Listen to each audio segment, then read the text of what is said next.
কেউ কাউকে শিকারি মোরগ বলছে, তো কেউ বলছে নটঙ্কিবাজ। কেউ কাউকে চোর বলছে, তো কেউ বলছে টিউবলাইট। কেউ ইংরেজের রক্ত বলে কটাক্ষ করছে, কেউ পুরনো দিনের রাজা বলে ব্যঙ্গ করছে। রাজনীতির অঙ্গনে প্রতিপক্ষের নেতাদের লক্ষ্য করে অশোভনীয় ভাষার ব্যবহার বর্তমানে খুব সাধারণ একটি ব্যাপার হয়ে দাঁড়িয়েছে। বর্তমানে লাগামহীনভাবে একে অপরকে পাল্লা দিতে গিয়ে নেতা নেত্রীরা রাজনৈতিক বক্তব্যের চেয়ে ব্যক্তিগত কুৎসা করছেন বেশি। রাজনীতির নামে বলছেন অকথা কুকথা। তর্ক বিতর্ক এবং জনস্বার্থের বিষয় নিয়ে আলোচনাকে রাজনৈতিক পরিসরে স্থান না দিয়ে প্রতিপক্ষকে ব্যক্তিগত পরিসরে আক্রমণ করার প্রবণতা যেন দিন দিন বাড়ছে। একটি গণতান্ত্রিক দেশে সবারই নিজের মতামত জানাবার অধিকার রয়েছে। কারোর সঙ্গে কারোর মতের অমিল থাকতেই পারে। তাই বলে রাজনৈতিক মঞ্চে একে অপরকে হেয় প্রতিপন্ন করার লক্ষ্যে অশোভনীয় ভাষার ব্যবহার রাজনৈতিক শিষ্টাচারকে কতটা সমৃদ্ধ করে? এর জন্যই প্রশ্ন জাগে, নেতা নেত্রীদের কাছে আমরা দেশবাসীরা বা সাধারণ মানুষরা এ ধরনের কাদা ছোড়াছুড়ি কি আশা করি? রাজনৈতিক শিষ্টাচার ভুলে এ ধরনের ব্যক্তি আক্রমণ কখনো কি দেশের কল্যাণ বয়ে আনতে পারে? তাই স্বাভাবিকভাবেই আরো প্রশ্ন জাগে যে আজকের রাজনীতিতে শিষ্টাচার এবং সহিষ্ণুতার এত অভাব দেখা দিল কেন? এদেশে অতীতে রাজনৈতিক সহনশীলতা এবং শিষ্টাচার লঙ্ঘনের কি ইতিহাস আছে? চলুন তা নিয়ে আজ একটু গভীরে আলোচনা করা যাক। নমস্কার, আমি দীপেন আর আপনারা দেখছেন নিউজ ভ্যানগার্ড।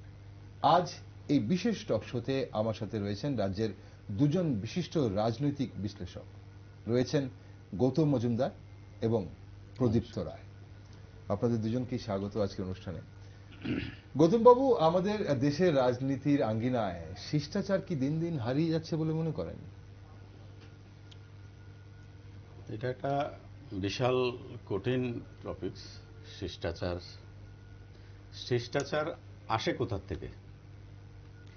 এই শিষ্টাচার নিয়ে কথা বলতে গেলে অনেক কিছু এসে যায়।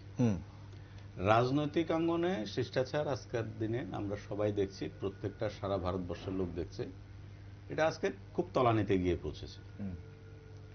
আমার প্রশ্ন হলো, হঠাৎ করে যেতে যেতে এত তলানিতে গিয়ে এটা পৌঁছানোর কারণটা কি?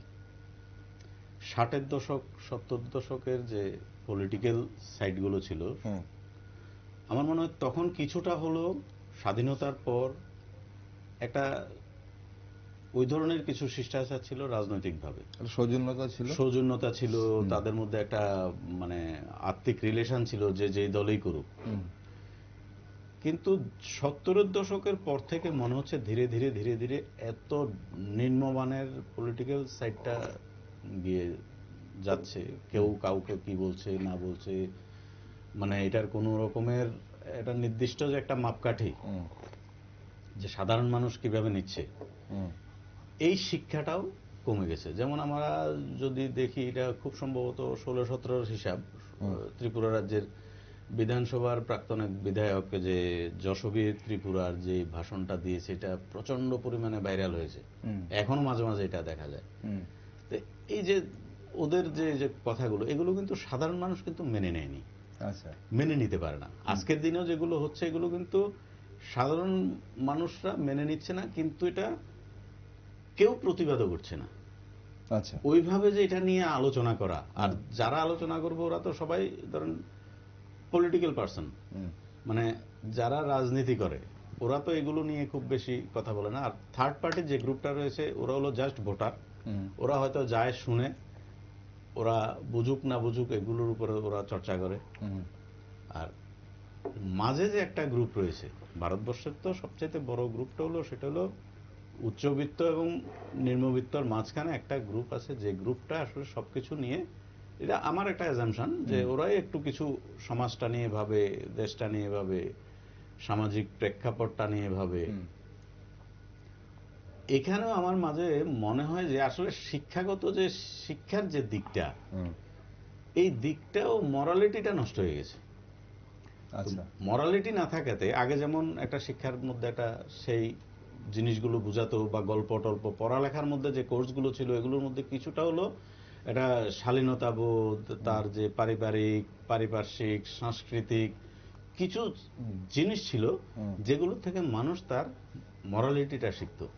আচ্ছা, আজকের দিনে ওই শিক্ষা ব্যবস্থাটার মধ্যেও কিন্তু এই জিনিসগুলো নেই তেমন। কিন্তু ভাবনার মানে মেইন হলো কি, ভাবনা থেকে সবকিছু আসে। দুটো সাইড থেকে একটা মানুষ ভাবে, খুব ডিপে ভাবা যায়, আবার খুব হালকা ভাবে ভাবা যায়। আজকের দিনে এই জিনিসগুলো খুব হালকা ভাবে ভাবছে, কেউ তার ভেতরে যাচ্ছে না যে কেন এটা হচ্ছে।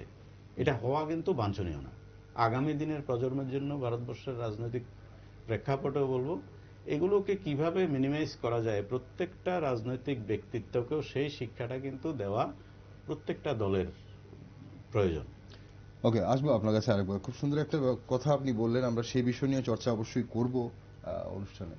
শিক্ষা ব্যবস্থায় মরালিটি যে নষ্ট হয়ে গেছে বা মরালিটির শিক্ষাদানটা, সেটা সত্যি শিক্ষা ব্যবস্থা কি নষ্ট হয়ে গেছে, নাকি সেটা সঠিকভাবে আজ পরের প্রজন্মের কাছে আমরা তুলে দিতে পারছি না, বা আমাদের যে প্রজন্ম এই মুহূর্তে রয়েছে বা আমাদের আগের যারা প্রজন্ম যারা রয়েছে ওনারা কতটুকু দায়িত্ব নিচ্ছেন এই মরালিটিটাকে সমাজ ব্যবস্থায় টিকিয়ে রাখতে, সেটাও একটা বিষয়। কিন্তু প্রযুক্ত আপনি কি মনে করেন যে শিষ্টাচার হারিয়ে যাচ্ছে বলে মনে হচ্ছে দিন দিন রাজনীতির অঙ্গন থেকে? বিশেষ করে গণতন্ত্রের যে মূল নির্যাস সেটা প্রথম নির্ধারিত হয়েছিল ফরাসি বিপ্লবের পর্যায়কালে। বিশিষ্ট ফরাসি দার্শনিক, ইতিহাসবিদ এবং লেখক ফ্রান্সিস মেরি আরিয়াত, যাকে আমরা অ্যাকচুয়ালি এম দ্য ভলতেয়ার হিসেবে জানি, উনি একটা বিশেষ নির্যাস দিয়েছিলেন গণতন্ত্রের। সেটা হচ্ছে, আমি তোমার বক্তব্যের বিরোধী হতে পারি, কিন্তু তোমার বক্তব্য যাতে প্রতিষ্ঠা পায়, যাতে প্রকাশিত হয়, তার জন্য আমি জীবন দিতে প্রস্তুত। আচ্ছা, অর্থাৎ আমার বিরোধীকে আমি বলতে দেব, বিরোধীর কথা শুনবো, তার সঙ্গে আমি সহমত না হতে পারি, তার সঙ্গে আমার বিরোধিতা থাকতে পারে, কিন্তু বিরোধীর যে স্পেস দিতে হবে। এটাই হচ্ছে গণতন্ত্র। আচ্ছা, এখন সেই গণতন্ত্রের যে প্রেক্ষাপট, সেটা আজকে 200-300 বছর গড়িয়ে এসে এমন একটা জায়গায় পৌঁছেছে যে গণতন্ত্রের এখন মূল চালিকা শক্তি হচ্ছে কি? যদি সংসদীয় নির্বাচন ধরি আমরা গণতন্ত্রের মূল চালিকা শক্তি, অর্থাৎ ভোটাভুটিটাই যদি গণতন্ত্রের একমাত্র বিচার্য বিষয় হয়, তখন যে বিষয়টা সামনে আসে সেটা হচ্ছে যে এত মারামারি কাটাকাটি কেন একটা ভোটের দাঁড়ানোর জন্য, একটা টিকিট পাওয়ার জন্য, তারপর জেতার জন্য, তারপর ক্ষমতা পাওয়ার জন্য, ক্ষমতায় অধিষ্ঠিত হওয়ার পর মন্ত্রী হওয়ার জন্য, সবকিছুর জন্য এত মারামারি কাটাকাটি কেন? এটার মূল ভিত্তিটা যদি আমরা দেখি তাহলে দেখব যে এখন সমস্ত বিষয়টা সামাজিক, যে গণতন্ত্রের যে সামাজিক আবহটা, সেই আবহটা কিন্তু পরিবর্তিত হয়ে পুরোপুরি অর্থনৈতিক আবহে পরিণত হয়েছে। আচ্ছা, অর্থাৎ একটি টিকিট পাওয়া মানেই হচ্ছে তার একটা বিরাট খরচা আছে। সেই খরচা আমি যদি মনে করি আমি জিতবো, তাহলে যা খরচা নির্ধারিত আছে তার আমি 3 গুণ খরচা করব। আর যদি নিশ্চিত হয়ে যায় জিতবো না, তাহলে যা খরচার জন্য আমার জন্য বরাদ্দ হবে তার অর্ধেক খরচা করবো, অর্ধেক পকেটে ভরে নেব। এবার এখান থেকে শুরু হচ্ছে, এবং একটা ক্ষমতায় থাকা এবং ক্ষমতায় না থাকার মধ্যে পার্থক্যটা এত বেশি হয়ে যাচ্ছে যে একটা মরিয়া বিষয়, মরিয়া ব্যাপার সমস্ত রাজনৈতিক দলের নেতৃত্বের মধ্যে, কর্মীর মধ্যে, সমর্থকদের মধ্যে চলে আসছে। আচ্ছা, অর্থাৎ একটি দল যদি ক্ষমতায় অধিষ্ঠিত হয়, তাহলে তার কাছে এত পাওয়ার, এত ক্ষমতা চলে আসে, এত অর্থনৈতিক দখল তার কাছে চলে আসে যে এই জন্য সে মরিয়া হয়ে যায়। এবং যদি ক্ষমতা থেকে চলে যায়, মরিয়া হয়ে যায় ক্ষমতার জন্য, ক্ষমতা লাভের জন্য। অর্থাৎ ভাগ বাটোয়ারার ব্যাপারটা এখন ক্রমশ পোলারাইজেশন হয়ে যাচ্ছে। এই জন্য কি হচ্ছে, বিরোধীর পরিসরটা এখন আর থাকছে না। যখনই যে ক্ষমতায় আসছে, বিরোধীর জন্য কোনো পরিসর দিচ্ছে না। যখন বিরোধিতার পরিসর থাকে, ক্ষমতা ভাগ করে নেওয়ার ব্যাপার থাকে, তখন কিন্তু আসলে এই ধরনের কটূক্তি, অশিষ্ট ব্যবহারগুলো সেভাবে আমরা দেখতে পাইনি। এখন কিন্তু ব্যাপারটা এরকম নয়। আজকের থেকে 20-25 বছর আগেও যদি কোনো দল সরকারে আসলো আর কোনো দল বিরোধী পক্ষে থাকলো, বিরোধী পক্ষে যারা আছে তাদেরও একটা ক্ষমতা থাকতো, যে ক্ষমতা বলে তারাও তাদের কিছু কাজকর্ম করতে পারত, তাদের কাছেও মানুষজন যেত। কিন্তু এখন যারা বিরোধী পক্ষে চলে যাচ্ছে, তাদের কিছুই করার ক্ষমতা থাকছে না, তাদের কাছে মানুষ গিয়ে কোনো কাজ হচ্ছে না, এমন একটা পরিস্থিতি চলে আসছে। তো এর ফলে কি হয়েছে, পোলারাইজেশনের পরে অবধারিতভাবে যেটা আসছে যে আসলে এই যে পারস্পরিক যে হৃদ্যতার ব্যাপারটা, সে ব্যাপারটা হারিয়ে যাচ্ছে। কারণ এই যে রাজনৈতিক দলগুলো, এরা তো একটাই প্ল্যাটফর্মে দৌড়চ্ছে, একটা প্ল্যাটফর্মে ওরা ঘোরাফেরা করছে। এটা তো সংসদীয় প্ল্যাটফর্ম, এটা তো বিপ্লবী রাজনীতি নয় যে যুযুধান দুই পক্ষ, শাসক এবং শোষকের মধ্যে একটা বৈরীমূলক সম্পর্ক, যে প্রত্যেকে উৎখাত করতে চাইছে, ধ্বংস করতে চাইছে, এমন কোনো বিষয় তো নয়। মানে শ্রেণীশত্রু তো নয় কেউ কারণ, সব শ্রেণী বন্ধুই এখানে সংসদীয় রাজনীতির মধ্যেই সবাই আছে। ফলে সেখানে কি হচ্ছে, ওই যে মানে শত্রুতার পর্যায়টা ওইভাবে যে যাচ্ছে, সেটার প্রধান কারণ হচ্ছে আসলে অর্থনৈতিক ভাগবাটোয়ারের ক্ষেত্রে যে একটা মেরুকরণ হয়ে যাচ্ছে, সেই মেরুকরণটা এখানে একটা দ্যোতক হিসেবে কাজ করছে। এবং এর জন্যই দেখছি গত 20-25 বছরে এই ধরনের কথাবার্তাগুলি ব্যাপকভাবে আসছে। অর্থাৎ ধৈর্য রাখা যাচ্ছে না, সহিষ্ণুতা রাখা যাচ্ছে না। কারণ ক্ষমতার মধ্যে থাকতে গেলে, ক্ষমতাকে কুক্ষিগত করতে গেলে এই ধৈর্য, সহিষ্ণুতা, পরবর্তীর প্রতি যে মানে কি বলা যায় একটা মানে উদার মনোভাব দেখানো, এগুলি আর থাকছে না। ব্যক্তিগত বিদ্বেষগুলিও প্রকট হয়ে যাচ্ছে। একটা পরিকল্পিত বিষয় থাকে, একটা টেনশন থেকে হয়ে যায়, মুখ ফসকে বলে যে ব্যাপারগুলো থাকে। আর রাজনীতির ময়দানে এখন যারা আসছে, তারা সেই শিক্ষার পর্যায়ে অতিক্রম করে আসছে না। আগে দেখা যেত কি, শিক্ষা কি রাজনৈতিক শিক্ষা, রাজনৈতিক শিক্ষা এবং একাডেমিক শিক্ষা দুটো পর্যায়ে পেরিয়ে আসছে না। আজকের থেকে 30-40 বছর আগে রাজনীতিতে যারা আসতো, তাদের মধ্যে একটা বেসিক শিক্ষা থাকতো, একাডেমিক শিক্ষা হোক, রাজনৈতিক শিক্ষা হোক, বা একটা পারিবারিক মূল্যবোধ থাকতো। এখন কিন্তু সেগুলো থাকছে না। এখন ক্ষমতা যারা অর্জন করছে, মাফিয়ারও এখন অনেক বেশি ক্ষমতায় চলে আসছে। মানে রাজনৈতিক প্রভাব প্রতিপত্তির বিষয়গুলো অর্থের সঙ্গে সম্পর্কযুক্ত হয়ে গেছে। এখন দেখা যাচ্ছে কোটিপতিরাই অ্যাকচুয়ালি বিধায়ক, সাংসদ এগুলি হচ্ছে বেশিরভাগ ক্ষেত্রে। ফলে এর ফলে দেখা যাচ্ছে কি, এই যে অর্থ আসছে এবং আরো অর্থের জন্য রাজনৈতিক ক্ষমতার দরকার হচ্ছে, প্রশাসনিক ক্ষমতার দরকার হচ্ছে, সরকারি ক্ষমতার দরকার হচ্ছে। তো এই যে ক্ষমতার এই যে আন্দোলন এবং আস্ফালন, সেটাই কিন্তু আসলে এই অশিষ্টতার একটা প্রধান কারণ হয়ে দাঁড়িয়েছে। ওকে, এই যে বিরোধীর পক্ষের কথা আমরা বলছি, বা আপনি এত সুন্দর করে ব্যাখ্যা করলেন যে বিরোধীদের একটা আলাদা গুরুত্ব গণতন্ত্রে সবসময় থাকে। এটা আগেও ছিল, আজ থেকে 20-25 বছর আগেও ছিল।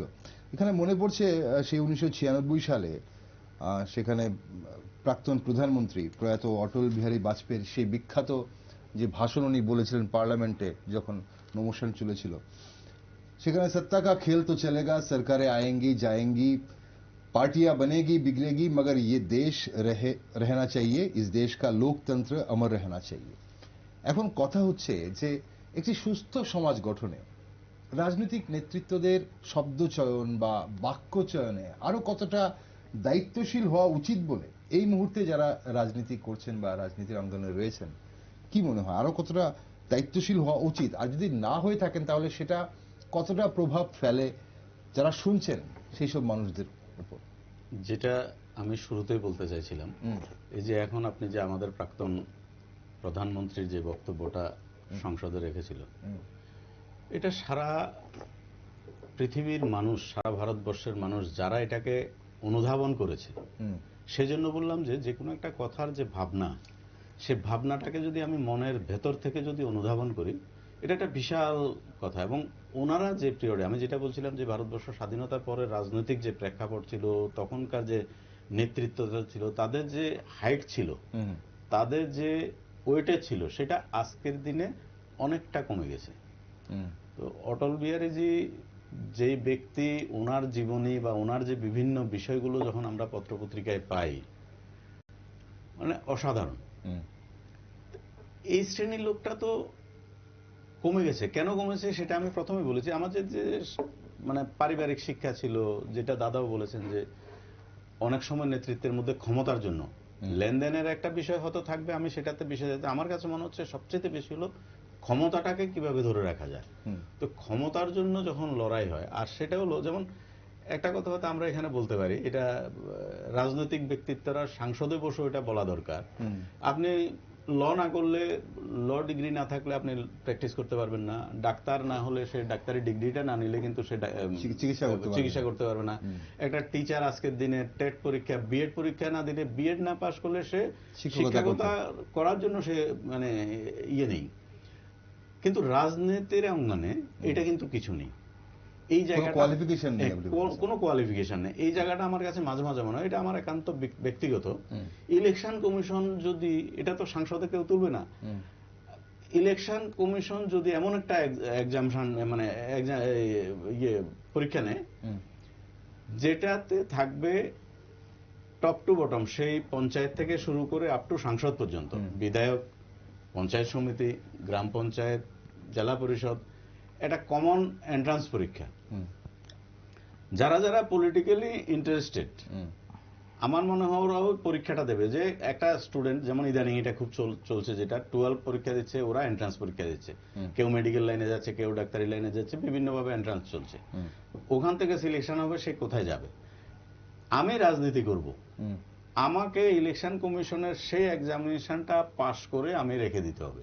আমার কাছে ওই কোয়ালিফিকেশন থাকতে হবে যে আমি মাধ্যমিক পাস, 8 ফেল, পর্যায়ক্রমে থাকবে, যে যে ডিগ্রি থাকবে, এবং তার সঙ্গে ওই অল ইন্ডিয়া লেভেলে যে পরীক্ষাটা হবে থ্রু ইলেকশন কমিশন, সেই কমিশনের সাবজেক্ট থাকলেই আমি তখন পলিটিক্যালি আমি একটা কাজে যেতে পারবো, আমি প্রধান হতে পারবো, আমি কম্পিটিশন করতে পারবো, তাহলে ওর শিক্ষাগত যে যোগ্যতা, দাদাও বলছিলেন যে শিক্ষাগত যোগ্যতার নিরিখে অনেক সময় এগুলো। আর দ্বিতীয়, আমি প্রথমে যেটা বলছিলাম, প্র্যাকটিক্যালি যে আজকের দিনের যে শিক্ষাটা, মানে একাডেমিক শিক্ষাটাই যদি বলি, একাডেমিক শিক্ষা যার থাকলেও তার যে মানবীয় শিক্ষা, অন্তর্মুখী শিক্ষা, অন্তর্মুখী শিক্ষাটা নেই। সব হলো ভাষা শিক্ষা, যার জন্য কে কাকে কি বলছে। অনেক সময় রাগ করে একটা পার্টি বলছে, তাকে কাউন্টার দেওয়ার জন্য আরেকটা কথা বলে দিচ্ছে।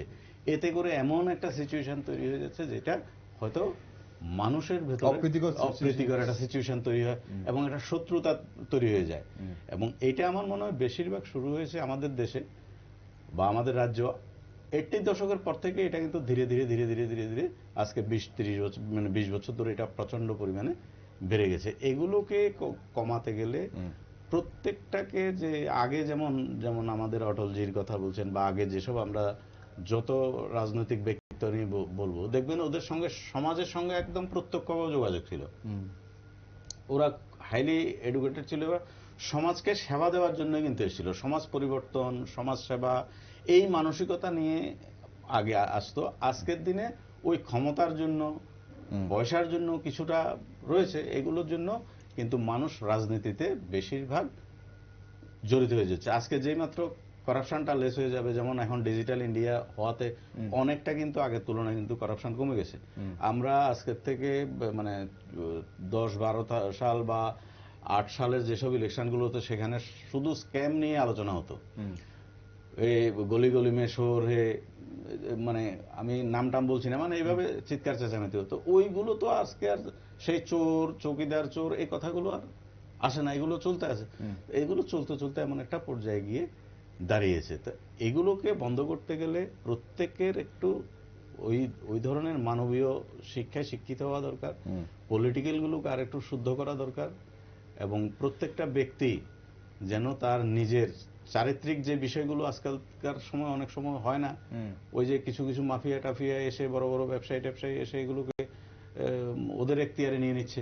এগুলোর থেকেও সরে আসা দরকার। যারা প্রকৃতই সমাজকে সেবা করার জন্য কাজ করতে চাইছে, সমাজের জন্য কাজ করতে চাইছে, যারা পয়সার জন্য করছে না, নিজের ব্যক্তিগত কিছু করছে না, মানুষের জন্য করতে চাইছে, ওই ধরনের লোককে ধীরে ধীরে যদি টানতে পারে, হয়তো আস্তে আস্তে।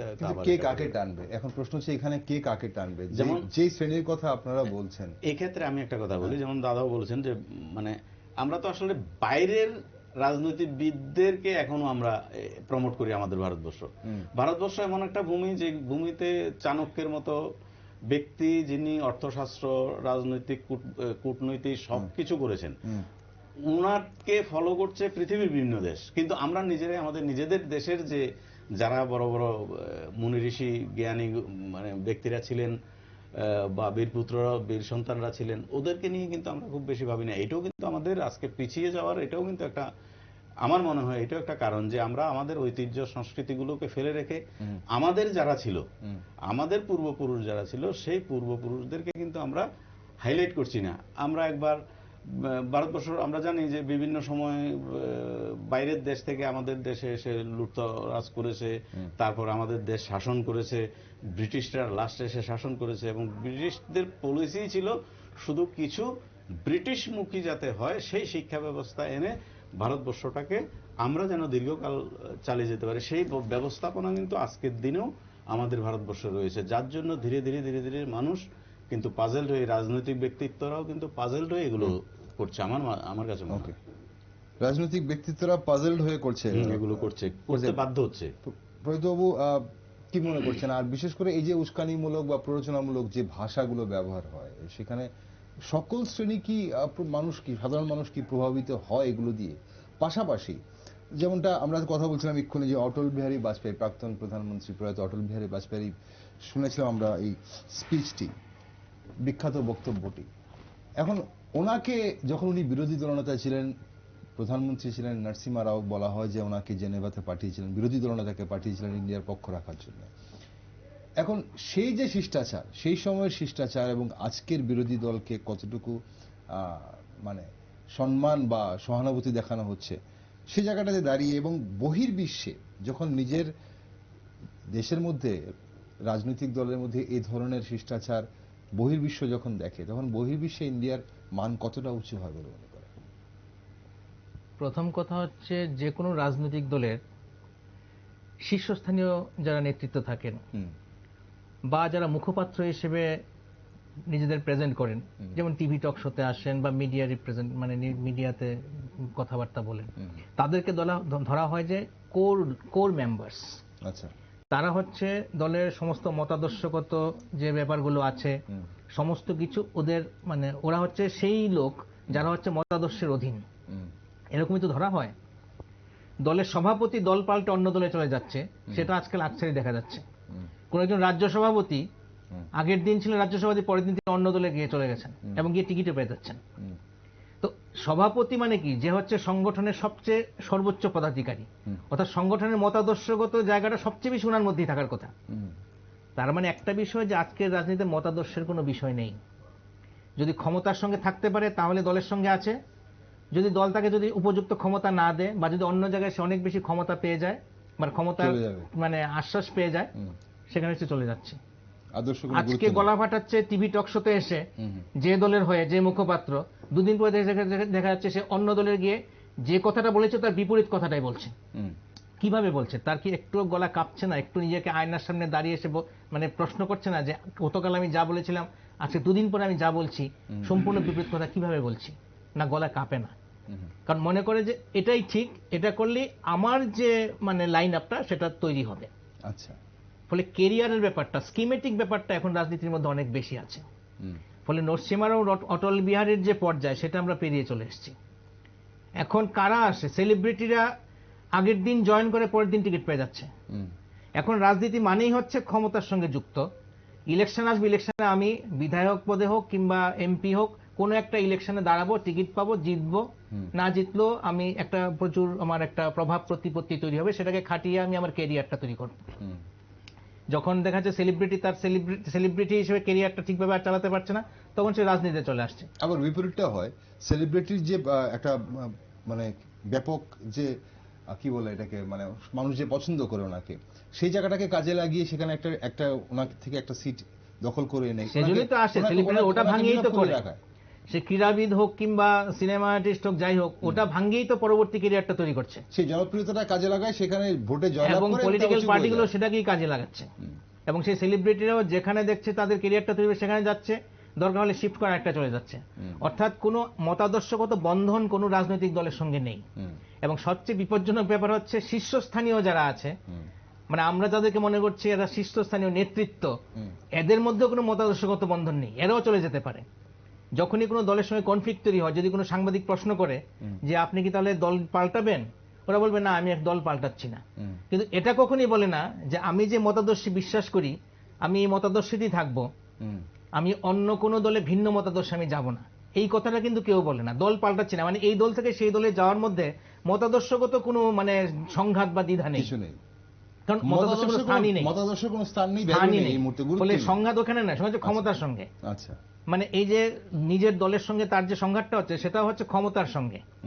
তো এখন ব্যাপারটা কি হচ্ছে, এই কারণে কি হচ্ছে যে যখনই একটা থেকে আরেকটা যাচ্ছে, তখন যে দলে সে শিফট করে যাচ্ছে সেখানে নিজেকে প্রতিষ্ঠা পাওয়ার জন্য দেখা যাচ্ছে তার পূর্বতন দলকে সে তীব্র গালাগাল করছে। তো দেখা যাচ্ছে মানে সবাই আমরা এটা অভ্যস্ত হয়ে গেছি এই বিষয়টাতে।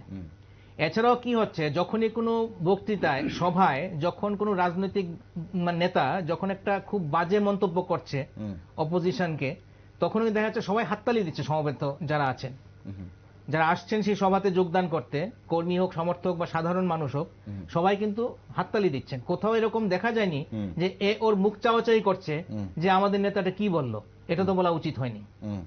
অর্থাৎ কি হচ্ছে, একটা কগনিটিভ এফেক্ট আগে থেকেই তৈরি হয়ে যায় যে আমাদের এই সম্মানিত নেতা আমাদের কাছে সম্মানিত, আমাদের আদর্শ বা আমি তার প্রতি মোহগ্রস্ত, সে যা বলবে তাতেই আমাকে হাততালি দিতে হবে।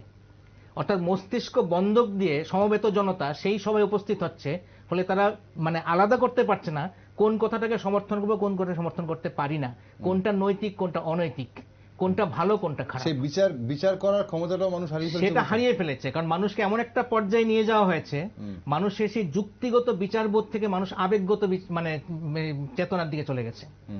মানে যুক্তি দিয়ে কোনো কিছুকে বোঝা, সেই জায়গাটা থেকে মানুষ আস্তে আস্তে বেরিয়ে আসছে। মিডিয়া এই জায়গাটা তৈরি করেছে, চারিদিকে যে আবহাওয়া আছে সেই আবহাওয়া এই জায়গায় তৈরি করেছে। ব্যক্তিগতভাবে পারিবারিকভাবে ক্ষমতা পাওয়ার আকাঙ্ক্ষা, সুযোগ সুবিধা পাওয়ার আকাঙ্ক্ষা, সুবিধাবাদী দৃষ্টিভঙ্গি বা কিংবা জীবন সংগ্রাম করতে করতে করতে করতে কিছু পেলে সেটাকেই আঁকড়ে ধরে থাকা, এই সমস্ত কিছু মিলিয়ে মানুষের একটা অবস্থান এমন তৈরি হয়ে গেছে, সেখানে তার হচ্ছে কি যুক্তির চেয়ে আবেগটা বেশি আসছে। যুক্তি যেটা আসছে সম্পূর্ণ হচ্ছে ব্যক্তিকেন্দ্রিক, পরিবার কেন্দ্রিক, এবং সেটা যখন কোনো জায়গায় সে যাচ্ছে, তখন যখন কোনো নেতৃস্থানীয় ব্যক্তি যে বক্তব্যই রাখছে সেই বক্তব্যটা বিরোধিতা করার মতো অবস্থা তার থাকে না, যা বলছে সেটাকেই মেনে নিচ্ছে। এমনকি একজন সেলিব্রিটি ওই মানে পশ্চিমবঙ্গে, আসলে উনি অত খারাপ মানুষ নন, কিন্তু একটা কথা বলেছিলেন, বোধহয় ছেলে ঢুকিয়ে দেবে বাড়িতে, মেয়েদের রেপ করাবে, এরকম কিসব কথাবার্তা বলেছিলেন, বলে ফেলেছিলেন আসলে। কারণ আসলে উনি রাজনীতিতে পাকাপোক্ত ছিলেন না, কিন্তু ওরকম গরম গরম কথা বলে লোককে তাতানো যাবে সেজন্য বলে ফেলেছিলেন। কিন্তু সেখানে কিন্তু সবাই হো হো করে হেসেছে এবং সবাই হাততালি দিয়েছে। এহেন একটা মারাত্মক কথা তো সবাই হাততালি দিয়েছে। কারণ কি, মানুষের সেই বোধগম্যতা নেই, যে বোধের অভাবে মানুষ বুঝতেই পারছে না কোন কথাটা হাততালি দিতে পারি, কোন কথা দিতে পারি না। কি বলছেন কথা, শুধু গলার আওয়াজটাকেই সেখানে ধরে নিচ্ছে, তীব্রতাটাকেই ধরে নিচ্ছে, যে একটা খুব জ্বালাময়ী কথা বলছে, আমাদের একটা মানে খুব উত্তেজিত হওয়ার মতো কথা বলছে, মানুষ পজিটিভলি নিয়ে নিচ্ছে। এখানে একটু আমি আপনাকে ইন্টারাপ্ট করি প্রজ্যোদা। এই যে ঘটনা, এরকম টাইপের যে বক্তব্যগুলো, এই বক্তব্যগুলো কোনো দল কি এরকম ভাবে প্রত্যাখ্যান করে, বা এই ধরনের বক্তব্য যে এরকম যখন শিষ্টাচারহীন যখন কোনো দল যদি বেকায়দায় পড়ে, তখন প্রাথমিকভাবে বলে যে ওই নেতার বক্তব্যের সঙ্গে দলের বক্তব্য মানে দলের বক্তব্য একমত নয়, দল ওই মতের বিরোধী বা ওই মতকে সমর্থন করছে না। কিন্তু বেশিরভাগ ক্ষেত্রে শুধু ওই মতের জন্য দেখা যায় যে তার বিরুদ্ধে কোনো ব্যবস্থাও নেওয়া হয় না। শুধু আমাদের দলীয়ভাবে মত পার্থক্য আছে, এটা দলের বক্তব্য নয়, ওইটুকু বলা হয় যখন বেকায়দায় পড়ে। আর যদি বেকায়দায় না পড়ে তখন ওটাই দলের বক্তব্য হয়ে যায়, কিংবা অনেক সময় প্ল্যান করেও সেটা করা হয়। কারণ হচ্ছে কি, ওই মানুষকে তাতানোর জন্য, জাগানোর জন্য, নিজের পক্ষে বেশি বেশি করে উত্তেজিত করে তোলার জন্য এইরকম পরিকল্পিত প্রক্রিয়াও নেওয়া হচ্ছে এখন। ওই যে বললাম, ক্ষমতাটাই যখন সবকিছু শেষ কথা, এবং ক্ষমতার সঙ্গে অবশ্যই একটা অর্থনৈতিক বিষয় যুক্ত থাকে। কারণ বিরাট মানে আজ গত 2019-এর ইলেকশনে 60,000 কোটি টাকা ইনভলভ ছিল, এবছর সেটা 1 লাখ কোটি টাকা হয়ে গেলে কোনো কিছু বলার নেই। তো মানে এইরকম অর্থ যখন ইনভেস্টমেন্ট হচ্ছে, তার মানে কি সেটাকে রিটার্ন তো আনতে হবে। ফলে এই পরে ইনভেস্টমেন্ট তো এমনি এমনি আসে না। তো এই রিটার্নটা আনার জন্য কিন্তু মরিয়া একটা ব্যাপার থাকে যে আমাকে ক্ষমতায় যেতে হবে, নাহলে আনবো কি করে ফেরত টাকাটা। তো সেখান থেকে কি হচ্ছে, এই মরিয়া বিষয়টা থেকেই কথাবার্তার মধ্যে সেই মরিয়া ভাবটা চলে আসে, তখনই উত্তেজনাটা চলে আসে, এবং এই ধরনের অশিষ্ট কথাবার্তা, গালাগালি এগুলিও চলে আসে। এবং সবচেয়ে বড় কথা, সমর্থক যারা থাকে, কর্মী যারা থাকে, তাদের মধ্যে বিরাট যে দ্বিধাদ্বন্দ্ব তৈরি হয়, বিরাট যে আক্রোশ তৈরির ব্যাপারটা এরকম নয়, যেটা আপনি মূল প্রশ্নটা করেছিলেন। সাধারণ মানুষ উদাসীনই থাকে সামগ্রিকভাবে, এর জন্য এই কথাগুলো চলতে পারে। যদি মানুষের থেকে ব্যাপারটা যদি মানে ইয়ে হতো, মানে কি বলে যায়, মানে পাল্টা যদি প্রতিবাদ আসতো, তাহলে নেতারা বা রাজনৈতিক লোকজন, মানে রাজনীতির কারবারিরা ওই কাজটা করতেন না। সাধারণ মানুষ থেকে সেইভাবে প্রতিবাদ আসে। প্রতিবাদ যেটা আসে সেটা হচ্ছে অপোজিশন থেকে আসে, যখন যে অপোজিশনে থাকে তখন সে প্রতিবাদ করে। সাধারণ মানুষ যদি পছন্দ নাও করে, করবে কি? ধরুন কেউ একজন বক্তব্য, আজকাল তো দেখা যাচ্ছে কোন রাজনৈতিক মঞ্চে কোন নেতা একটা অন্য কোনো প্রতিপক্ষকে একটি বাজে মন্তব্য করেছেন, সাংবাদিক সম্মেলন করে সেটাকে প্রত্যাখ্যান করা হচ্ছে বা একটা প্রতিরোধ গড়ে তোলা হচ্ছে, অন্য দিক থেকে একই রকম ধরনের কোনো একটা অন্য সুর দেওয়া হচ্ছে। সেখানে সাধারণ মানুষের ভূমিকা কোথায়? সাধারণ মানুষ কি বলবে, কোথায় বলবে? কোন রাজনৈতিক দলের কোন নেতা যদি কোনো খারাপ বক্তব্য রাখেন, তার বিরোধিতা করা হচ্ছে তার বিরোধী দলের নেতারা। ওই রাজনৈতিক দলের যারা আছেন নেতৃত্ব, তারা তার কিন্তু সেভাবে বিরোধিতা করেন না, এবং তাদের যে সমর্থকরা আছেন তারাও সেটাকে প্রকারান্তরে সমর্থনই করেন। খুব কমই দেখা যায়, যদি আমরা লক্ষ্য করি মিডিয়াতে যখন মানুষদের রিয়াকশন নেওয়া হয়, যে কোনো একটা কটু কথার যদি প্রসঙ্গে যদি নেওয়া হয়, দেখা যাবে যারা হচ্ছে ওই রাজনৈতিক দলের বিরোধী, তারাই তাদের ওই রাজনৈতিক দলের বিরোধী যারা, তাদের সমর্থকরাই কিন্তু ব্যাপারটার প্রতিবাদ করছে, ব্যাপারটা ঠিক নয় বলছে, খারাপ বলছে। আচ্ছা, কিন্তু যারা সমর্থক তারা সবাই এক বাক্যে বলছে যা বলেছে ঠিক বলেছে। অর্থাৎ এই জায়গাটা একদম পোলারাইজড অবস্থায় চলে গেছে। অর্থাৎ আমার দল যা বলবে সব ঠিক, আর বিরোধী দল যা বলবে সব খারাপ। এই পোলারাইজেশনটা আজকের রাজনীতিতে একটা নতুন আমদানি হয়েছে গত 20-25 বছর ধরে।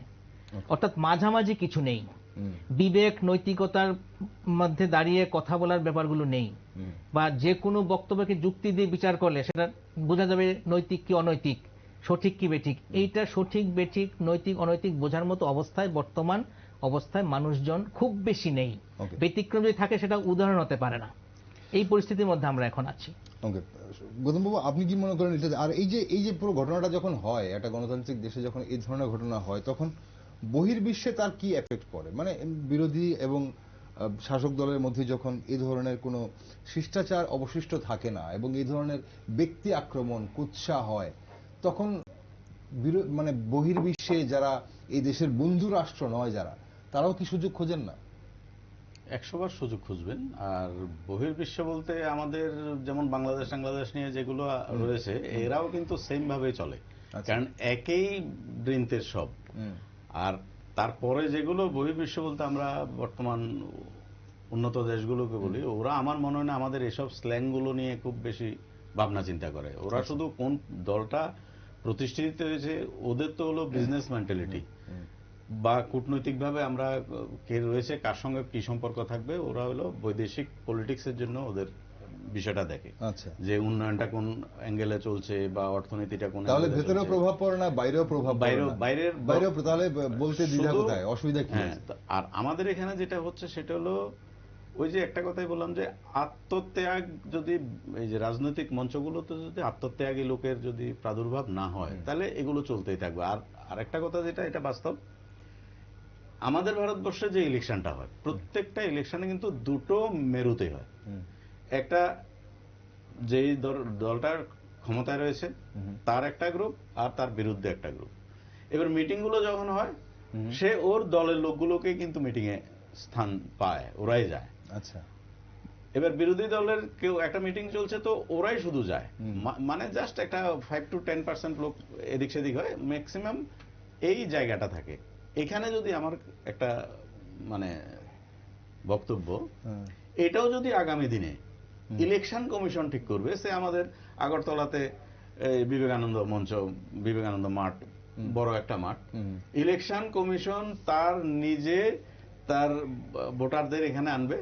আচ্ছা, যত দল আছে প্রত্যেকটা দল তাদের একটা নির্দিষ্ট টাইম থাকবে, মানে শ্রোতারাও এরা, বক্তারাও এরা, যার বক্তব্য টাইম যতটুকু দিল ওই রাজনৈতিক দলটা গেলে, আমার মনে হয় এটা হয়তো আস্তে আস্তে আপনি মিডিয়া কনক্লেভ করে যেরকম ভাবে সেখানে দর্শক একই থাকে। কারণ দাদা যেটা বলছেন এটা কিন্তু বাস্তব। ও দর্শক বোঝে না যে আমার নেতা, যেহেতু আমি তো নেতা হিসেবে ওকে মানছি, ও যেটা বলছে সেটাকেই আমি হাততালি দিচ্ছি, তো দর্শক তো বোঝার কোনো তার ক্ষমতাই নেই, সে তো তার দলের সাপোর্টে এসছে।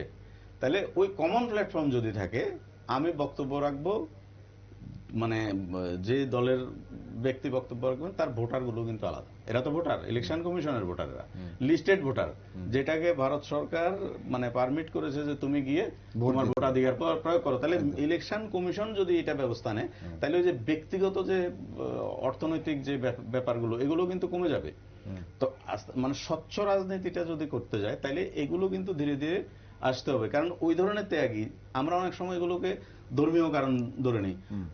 আমরা যদি রামায়ণের একটা ছোট্ট একটা জায়গা আমি যদি দেখি, যে রাম আগের দিন বাবার কাছে গেল, মানে ওকে রাজার সিংহাসন দেবে, পরের দিন সে শুনলো তার মার ডিমান্ড ওকে 14 বছরের জন্য বনে যেতে হবে। এই যে আমি বলি এটাকে অন্যভাবে না নিয়ে, এই যে ত্যাগটা, একটা রাজ সিংহাসন ত্যাগ করে সে পরের দিন চলে গেছে, এই যে সংস্কৃতি ভারতবর্ষের, এই যে সংস্কৃতি, এই সংস্কৃতিটা তো চিন্তা করতে গেলেই আমরা মনে করি ওই ধরনের যেদিন রাজনৈতিক পরিস্থিতিটা আসবে, যেমন আমরা যদি দেখি গৌতম বুদ্ধ রাজার ছেলে, শুধু শান্তির খোঁজে, মোক্ষের খোঁজে প্রত্যেকটা সারা পৃথিবীটাকে একটা ধর্ম, নতুন একটা ধর্মের মর্যাদা দিয়ে উনি এনেছেন। চাইলে যেই ভূমি সর্বে ভবন্তু সুখিনঃ সর্বে সন্তু নিরাময়ঃ, ওই ভূমিতে ওই ধরনের পলিটিক্স আসা দরকার, রাজনৈতিক প্রেক্ষাপটগুলো ওইখানে আসা দরকার।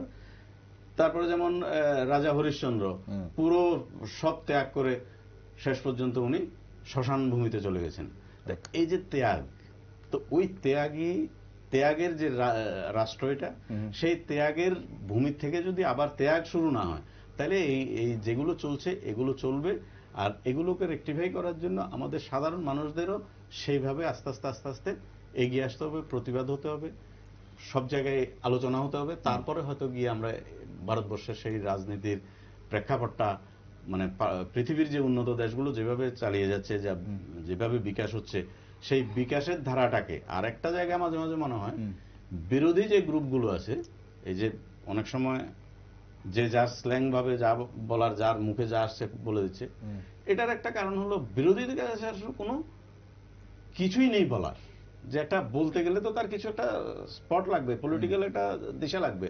কোনো আমার মনে হয় মাঝে মাঝে দিশাহারা বিরোধী সংগঠনটা থাকাতে, যেহেতু ওদের কাছে দিশা নেই, কোনো একটা নির্দিষ্ট কিছু এইম শো করতে পারছে না, তখন যে যাকে যা খুশি তা বলছে।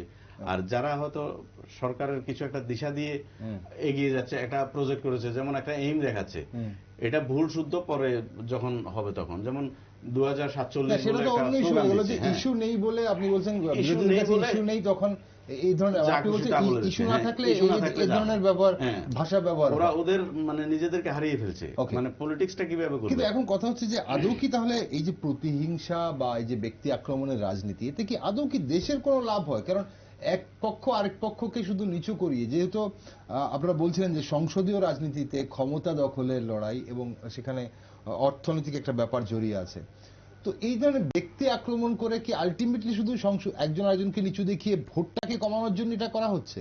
প্রতিপক্ষকে বাজে কথা বললে প্রতিপক্ষকে মানুষ কম ভোট দেবে, আমাকে বেশি ভোট দেবে, এটাই কি শুধু একমাত্র লক্ষ্য? কিছু কিছু ক্ষেত্রে এই ধরনের কথাবার্তা বলে কেউ কেউ বেকায়দায় পড়ে, কিন্তু বেশিরভাগ ক্ষেত্রে এই ধরনের আক্রমণাত্মক কথাবার্তা বললে দেখা যায় যাদের উদ্দেশ্যে কথাটা বলা হচ্ছে তারা বেশ উত্তেজিত হয়ে পড়ে, অর্থাৎ একটা পজিটিভ এফেক্টও আসে ভোটের ময়দানে। ভোগবাদ এই সমাজে সারা পৃথিবী জুড়ে এত ভোগের আয়োজন, সেখানে একটা মানুষ সাত্ত্বিক কোন রকম মানে লোভ ছাড়া শুধুমাত্র নিজেকে উৎসর্গ করার জন্য রাজনীতিতে আসবে, সেটা এখন বিরল অবস্থায় চলে গেছে। চাইলেই লোকে 10টা ফ্ল্যাট কিনতে পারে, 10টা গাড়ি কিনতে পারে, একটা দ্বীপ কিনে নিতে পারে হাতে টাকা থাকলে। এত কিছু আয়োজন আছে, অর্থ থাকলে এত কিছু ভোগ করা যায়। সেখানে রাজনীতির মাধ্যমে যদি এই ভোগের রাস্তাটা আরো বেশি করে বেড়ে যায়, তাহলে সেই রাস্তাটার জন্যই তো লোকে আসছে। সেখানে নিজেকে উৎসর্গ করার জন্য, জনগণের জন্য নিবেদিত হবে, সমাজ সংস্কারের জন্য আসবে, সমাজের উন্নতির জন্য আসবে। এরকম লোক আজকাল খুব বিরল রাজনীতিতে আসবে। কারণ রাজনীতিতে আসার ব্যাপারটা এবং এই যে সংসদ রাজনীতিতে যাওয়া, সেটা এত বেশি ব্যয় সাপেক্ষ। নির্মলা সীতারামন বলেছেন, তো আমার কাছে এত টাকা নেই, এজন্য আমি লোকসভায় দাঁড়াতে পারছি না। অর্থাৎ দেশের অর্থমন্ত্রী বলছেন যে ওনার কাছে লোকসভায় দাঁড়াবার মতো টাকা নেই। অর্থাৎ এত খরচা হয়, এত ব্যয়বহুল, যে সেই ব্যয় করার ক্ষমতা যদি কারো না থাকে তাহলে ইলেকশন দাঁড়াতে পারে না। এই যে পরিবারতান্ত্রিক বলা হয় না, এটা কেন বলা হয়? কারণ এই পরিবারের হাতে টাকা আছে বলেই এর ইলেকশনে দাঁড়াতে পারছে। এটা আমার আপনার মতো সাধারণ মানুষের কাছে সেই টাকা নেই যে একক ক্ষমতায় গিয়ে ইলেকশনে দাঁড়াতে পারবে, কারণ এত খরচা করারই ক্ষমতা নেই। খরচা না করলে ভোটেও জেতা যায় না। বেশিরভাগ ক্ষেত্রে অনেক সময় দেখা যায় না, একই পরিবার থেকেই অনেকে টিকিট পাচ্ছে এই কারণে যে খরচাটা করতে পারবে বলে। এবং খরচা সে করছে কেন?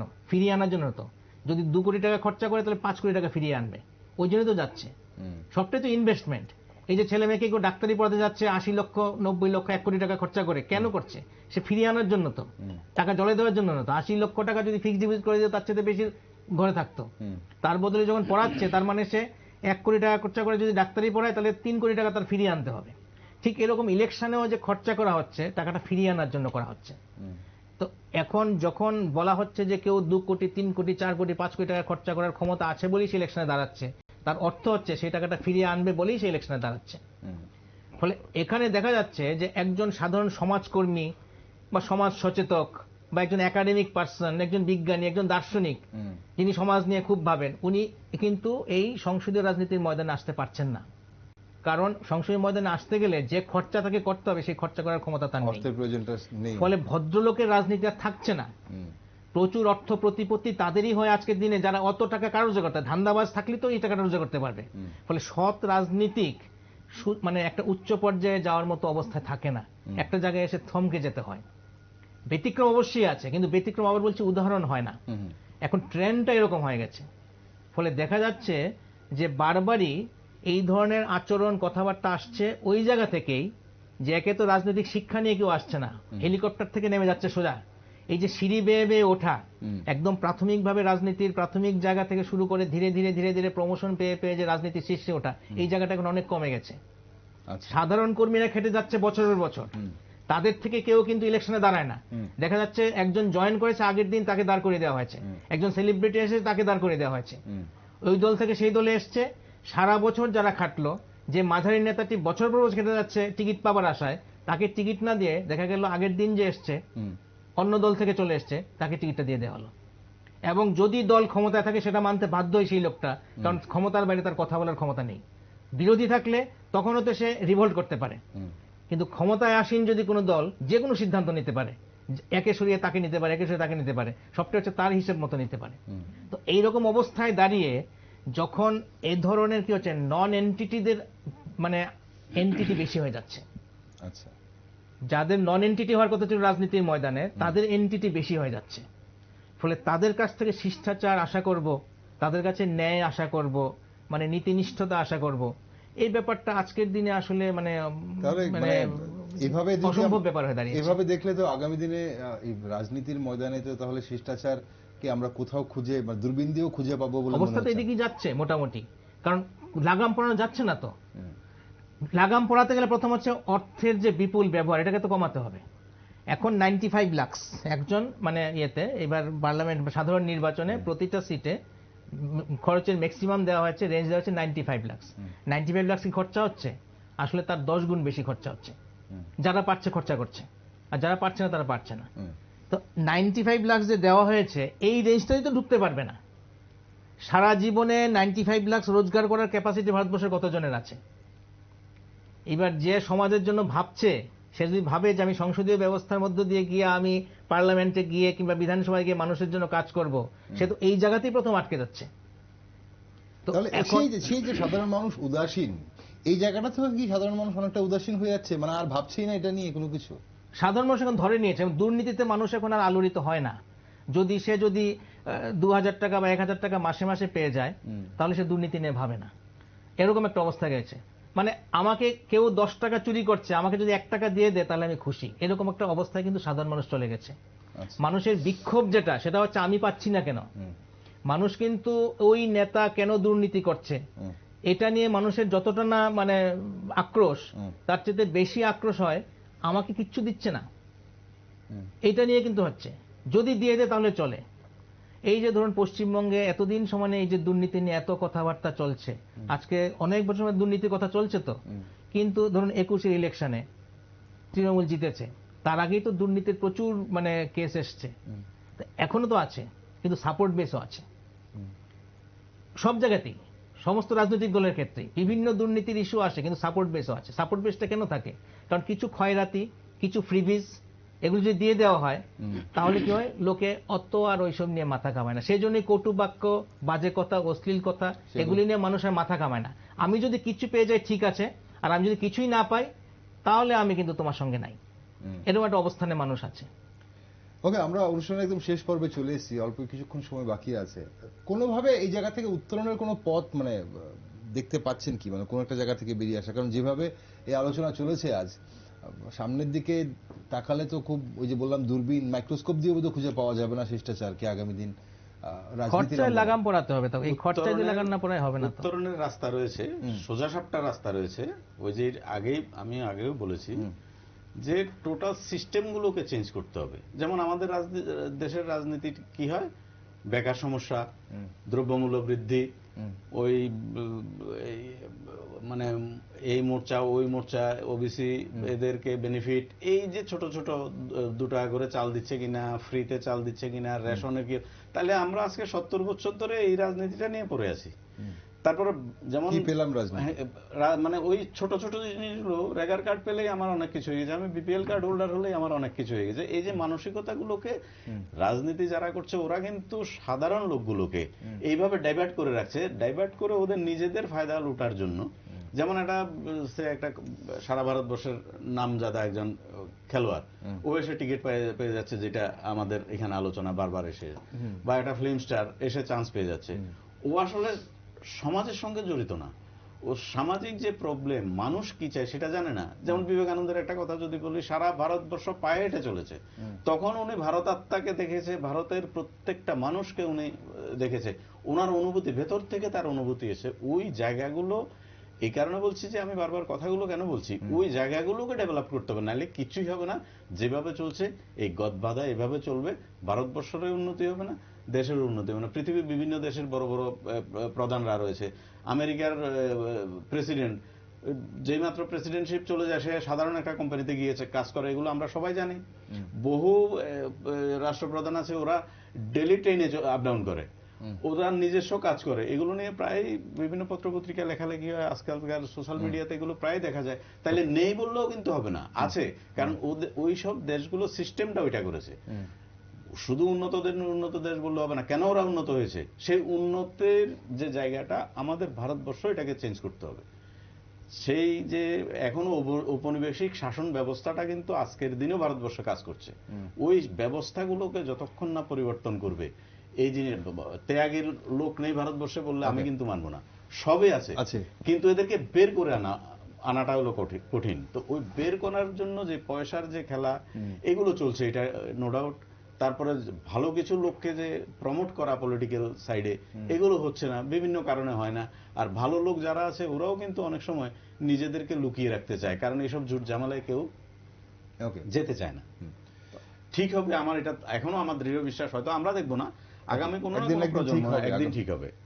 খুব ছোট্ট অল্প সময় আছে, কি উত্তরণের পথ কি মনে হয়? উত্তরণের পথ এখন যদি যারা মাথায় বসে আছে তাদেরকে দেখে যদি আমরা বলি যে মাথাটা কেটে দিলেই তো সব ঠিক হয়ে যাবে, এটা তো আর হয় না।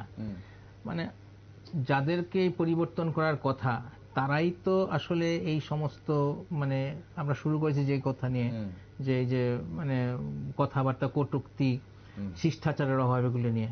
তো শিষ্টাচার তো মানে যাদের কাছে আমরা বলবো যে শিষ্টাচার আনার জন্য, দুর্নীতি মুক্ত করার জন্য, নীতিপরায়ণ হওয়ার জন্য এমন একটা সিস্টেম তৈরি করে, যাদের কাছে আমরা আবেদন করব, তাদের মধ্যেই তো আসলে নীতির অভাব, শিষ্টাচারের অভাব, নীতির অভাব, দুর্নীতির পরিমাণ বেশি দিন দিন বাড়ছে। ফলে এখানে গণজাগরণ বা সাধারণ মানুষের জাগরণ ছাড়া, চেতনার মানের উন্নয়ন ছাড়া এই অবস্থাটার পরিবর্তন কিন্তু আসলে সম্ভব না। কারণ আমরা কাদের কাছে আবেদন করব? যাদের কাছে আবেদন করব তাদের মধ্যেই তো গন্ডগোল। সেখানে সাধারণ মানুষ, ওই যে বললাম যে মানুষ এখন একটা কগনিটিভ এফেক্টে চলছে, অর্থাৎ আমি হাততালি দিয়েছি, লগে আরো 10 জন হাততালি দিল। কিরে কেন হাততালি দিলি? ওই যে সবাই হাততালি দিয়েছে তার জন্য দিয়েছি। নিজের মস্তিষ্ককে ব্যবহার করার জায়গায় সাধারণ মানুষ যদি না আসতে পারে, নিজের বিচার বুদ্ধি, যুক্তিবোধ, রেশনালিটিকে যদি ব্যবহার না করতে পারে, তাহলে মানুষ কিন্তু যে তিমিরে সে তিমিরে থাকবে, আর তাদেরকে ব্যবহার করে রাজনৈতিক নেতারা নিজেদের লাভটা নিয়ে নেবে, এবং রাজনৈতিক নেতাদের যারা চালায় তারাও লাভটা নিয়ে নেবে। এটা কিন্তু একটা মানে চলছে এখন, এই চক্রটা এখন চলছে, এই অবস্থাটা এখন চলছে। এটা থেকে উত্তরণের জন্য সাধারণ মানুষের কাছে যেতে লাগবে। সাধারণ মানুষের কাছে গিয়ে তাদেরকেই চেতনার জায়গায় আনতে হবে। তাদের থেকে প্রতিবাদ, তাদের থেকে প্রতিরোধ, তাদের থেকে প্রশ্নগুলি যদি না তোলা যায়, তাহলে কিন্তু ওপরটা এতটাই অবস্থা পচন ধরে গেছে, সেটাকে আর কখনোই ঠিক করা যাবে না। অর্থাৎ গণজাগরণ ছাড়া, গণচেতনার প্রসার ছাড়া সাধারণ মানুষকেই বলতে হবে। অবশ্যই ওই জায়গাতে একটাই কথা, সাধারণ মানুষ যতক্ষণ না শিক্ষিত হবে, রাজনৈতিক শিক্ষায় শিক্ষিত হবে, কূটনৈতিক বিষয়গুলো বুঝবে, ওদের নিজেদের ছোটখাটো যে দাবিগুলো, ওগুলোর থেকে যতদিন না ওরা বেরিয়ে আসবে, ততদিন কিন্তু এগুলো হওয়ার সম্ভাবনা নেই। সাধারণ মানুষের ছোট ছোট দাবিগুলো দিয়ে রাজনীতিবিদরা বড় বড় রাজনীতি করে। আমার আরেকটা কথা, যেহেতু এটা চলতে চলতে কিন্তু একটা এক্সট্রিমে চলে যাচ্ছে এখন, কিন্তু এগুলো নিয়ে আপনারা যেমন চ্যানেলে আলোচনা করছেন, হয়তো বিভিন্ন জায়গায় আলোচনা হচ্ছে, তার মানে কি এটা শেষের একটা শুরু হয়েছে। ধীরে ধীরে হয়তো আরো 10-15-20 বছর পরে হয়তো দেখা যাবে এই জায়গাটাও হয়তো একটা দিন সেই শিষ্টাচার আবার ফিরে আসবে, সৌজন্যতা ফিরে আসবে রাজনীতিতে। অসংখ্য ধন্যবাদ আপনাদের দুজনকে আজ অংশগ্রহণ করার জন্য। গৌতমবাবু ধন্যবাদ আপনাকে, ফরিদবাবু ধন্যবাদ আপনাকে। দর্শক বন্ধুরা, এটা ঠিক, এক শ্রেণীর রাজনৈতিক নেতাদের মধ্যে শিষ্টাচার, মানবিকতা, মানুষের প্রতি সম্মানবোধ কিছুই আর অবশিষ্ট নেই। তবে রাজনীতি থেকে শিষ্টাচার একেবারে মুছে গেছে তা বলা বোধহয় ভুল হবে। এদেশের রাজনীতির আঙিনায় একেবারে বিলীন হয়ে যায়নি এখনো শিষ্টাচার। আগামী দিনে এই শিষ্টাচার, এই সৌজন্যতা বাড়বে না কমবে তা সময় বলবে। আমরা অবশ্যই সেদিকে নজর রাখবো। আর আপনারা দেশ, দুনিয়া ও রাজ্যের নিউজ আপডেট এবং টক শো দেখার জন্য চোখ রাখুন শুধুমাত্র নিউজ ভ্যানগার্ডে।